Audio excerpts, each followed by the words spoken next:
আমি সুমিতা দাস আপনাদের সকলকে আমার চ্যানেলে স্বাগত জানাই। আজ আমি কচু পাতা বড়া বড়া বানাবো। আর বড়া বানিয়ে এটা তরকারি বানাবো। তার জন্য আমি কচু পাতা কেটে নিয়েছি, আর নিয়েছি পেঁয়াজ, কাঁচা লঙ্কা নিয়েছি, বেসন দিয়ে দিয়েছি এর মধ্যে, আর স্বাদ অনুসারে লবণটা দিয়েছি।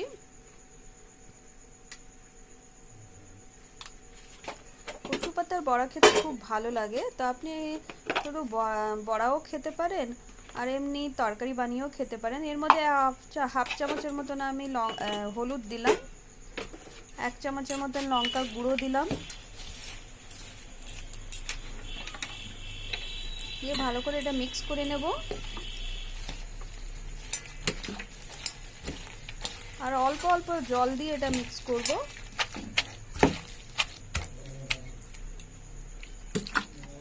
যাতে এটা ভালো করে মিক্স হয়ে যায়।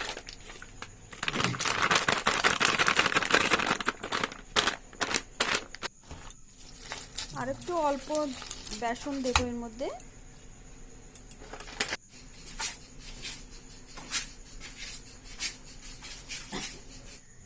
ঝোল বানাবার জন্য আমি আলু কেটেছি, ডুমো ডুমো করে আলু কেটে নিয়েছি, আর পেঁয়াজগুলো আমি চাক চাক করে কেটেছি।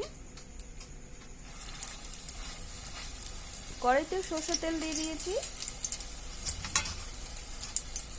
এবার বড়াগুলো আমি ভেজে নেব।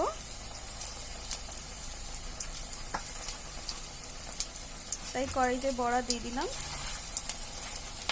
কচু পাতার বেসনের ব্যাটারটার বড়া বানিয়ে দিয়েছি।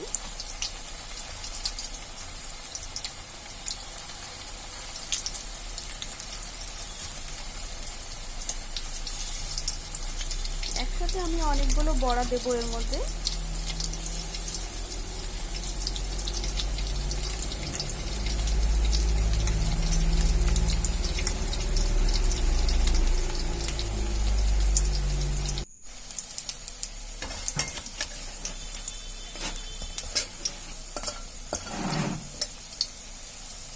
ভালো করে বড়াগুলো ভেজে নেব। আমার বড়া ভাজা হয়ে গেছে। ভালো করে আমি এই পিঠ ওই পিঠ বড়াটা ভেজে নিয়েছি। কচু পাতার বড়া, এই যে আমার বড়াটা পুরো ভাজা হয়ে গেছে। এবার আমি কড়াইতে 5 ফোড়ন দিয়ে দিয়েছি, আর একটু সর্ষের তেল দেবো। তেজপাতা দিয়েছি 2টো, আর দিয়েছি আলুগুলো দিয়ে দিয়েছি, আর গোল গোল করে কেটেছি পেঁয়াজ, ওগুলো দিয়ে দিলাম। দিয়ে ভালো করে নাড়াচাড়া করব।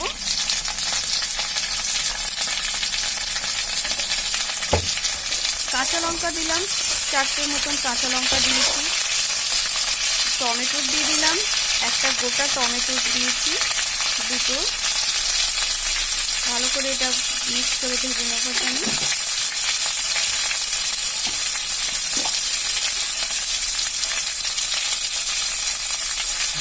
স্বাদ অনুসারে লবণটা দিয়ে দিয়েছি।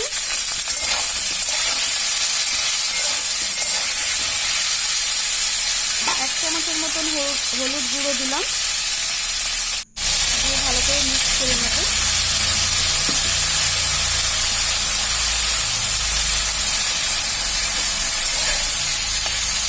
আর যে মশলাটা আমি বেটে রেখেছি, এটা ধনে জিরে আদা রসুন পেঁয়াজ আছে,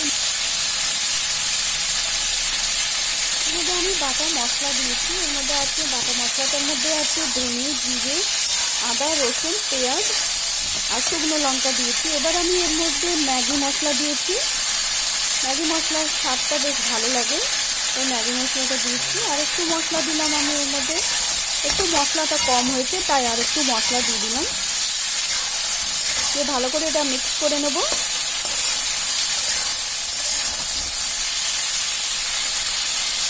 মশলাটাকে ভালো করে কষাতে হবে, যাতে সাইড দিয়ে তেল বেরিয়ে আসে।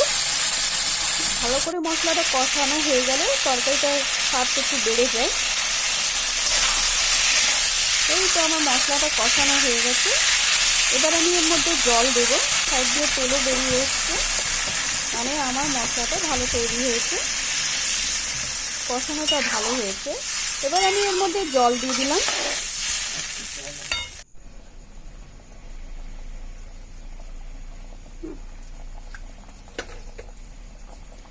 ঝোলটা ফুটে উঠেছে, আলুগুলো একটু সিদ্ধ হয়ে গেছে। এবার আমি বড়াটা দিয়ে দেব।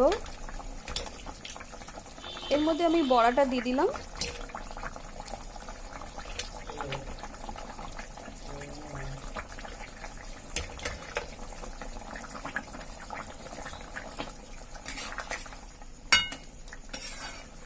কচু শাকের বড়া দিয়ে ঝোল খুব ভালো লাগে খেতে আলুর সাথে।